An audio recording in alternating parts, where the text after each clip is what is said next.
Hi, my name is Taylor Kishel. In this video tutorial, I'll be talking about the impact of digital forensics. Digital forensics is the process of investigating or uncovering electric data found in digital devices. In my video, I will be describing the purpose, effects and impacts, technical aspects, relationships to data, and I'll show you where I got all of my information from, my references. Also, in this video tutorial, I'll be touching base on some of the techniques I used which helped me make this website. First, I'm going to indicate the name of the innovation I have and provide a description of its intended purpose, such as the problems that it solved, the opportunity it created, and the discovery that it made possible. I will do this specifically so that my audience has a better idea about what digital forensics is. Digital forensics is the science of recovering and investigating material found on digital devices. Digital forensics includes several sub-branches, and I have a picture here to show you what each of those sub-branches are. These include computer forensics, forensic data analysis, network forensics, and mobile device forensics. Society has started to rely heavily on electric devices. Because of this, the crime level has increased. Luckily, digital forensics is a way to help solve cyber crimes and use it as evidence in the courtroom. Digital forensics analysis retrieve deleted files from electric devices and use it as evidence. Information that can be retrieved includes old emails, chats, Google search terms, and other data that could have taken place years before the investigation.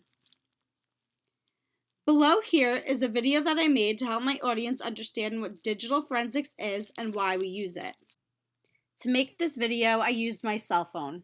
I then emailed myself the videos that I used to the YouTube video editor, and I cropped them and deleted parts that I did and did not want.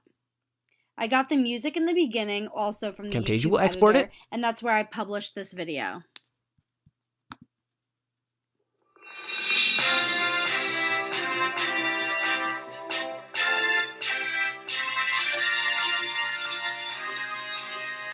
Digital forensics is the preservation, identification, extraction, interpretation, and documentation of computer evidence which can be used in the court of law. I believe that digital forensics is a great contribution to our society. It helps to eliminate crime and it impacts citizens to do the right thing due to the ability to recover deleted files. Basically, what happened in this video was people using digital devices such as their computers and cell phones. These are the devices that digital forensics uses to retrieve their information from. Here, on the next page, we're going to talk about the effects and impacts of digital forensics.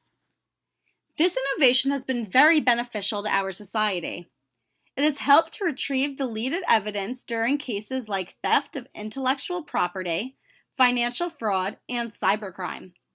Digital forensics makes it possible to search large amounts of data quickly and efficiently. The top right picture here that I have is a graph, and this graph shows that e-crime investigations have increased drastically throughout the years and how we should be thankful to have digital forensics as a way to help solve these crimes. Here it lists all the years up until 2013. Here you can see that all of the investigations have definitely increased. Even though digital forensics is beneficial, it can also be harmful. It's very expensive, and unfortunately, we pay through the hours. Sometimes it takes a while to report, which can cost up to 15 hours that you're paying for. Not only is it expensive, it's also hard because new people have a hard time understanding exactly what it is and how it works. People don't quite understand what digital forensics is yet. So when it is used in the courtroom, people don't understand if this information is reliable. Digital forensics does have a major impact on society. This technique comes in handy during any cyber crimes. It helps to retrieve any deleted emails, web browsing activities, temporary word processing documents, image files, etc. As technology increases, so does the field of digital forensics because it's also creating new jobs.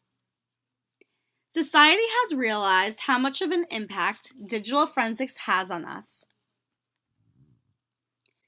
Here is a graph that I made.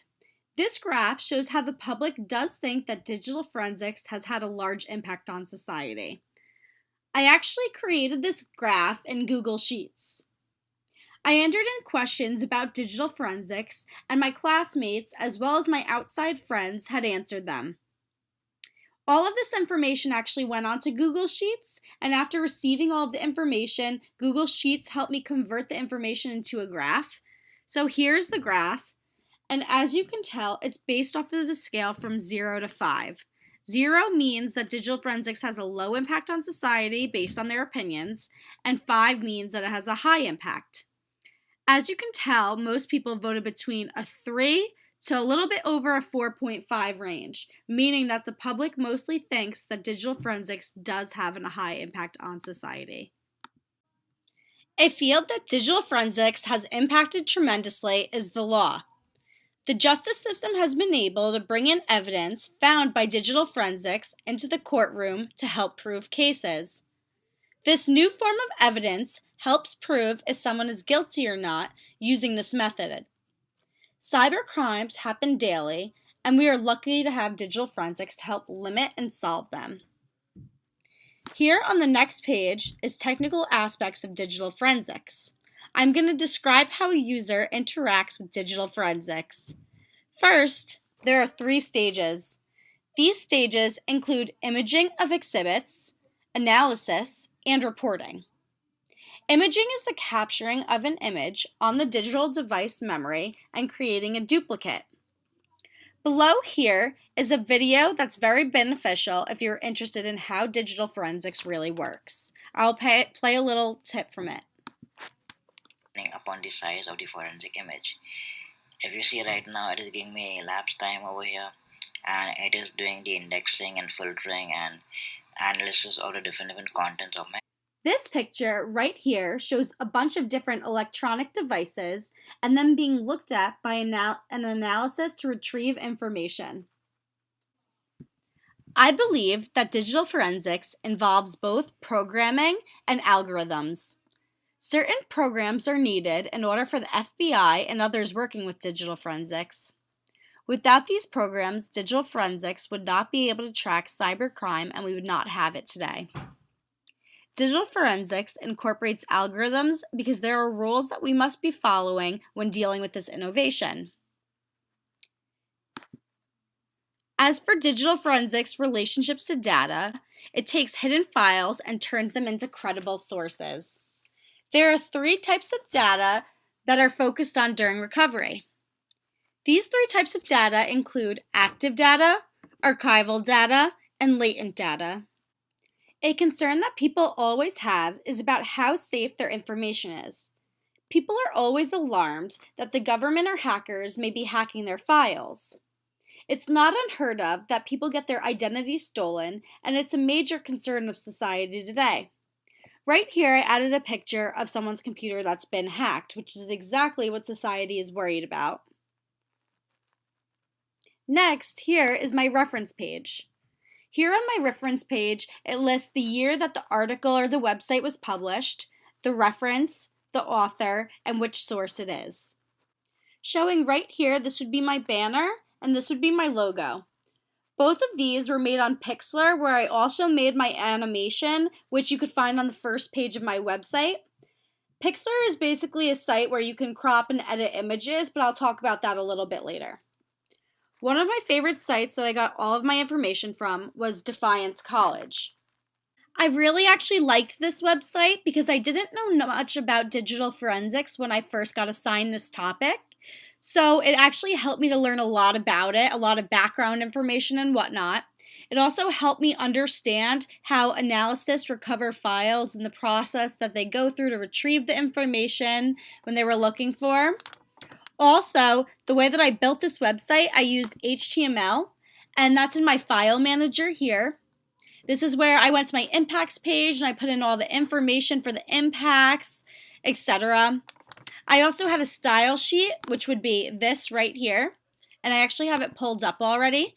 So this is my style sheet, and basically what my style sheet is, it's where all my colors came from, my background, the size of my font, my text, my pictures, and everything. A lot of my pictures I happen to edit on Pixlr Editor. This helped me resize the pictures and crop them. I basically learned a lot from this course. I would have never been able to make a website without all of this information. I really hope that you liked learning about digital forensics and you come back to learn about more. Thank you.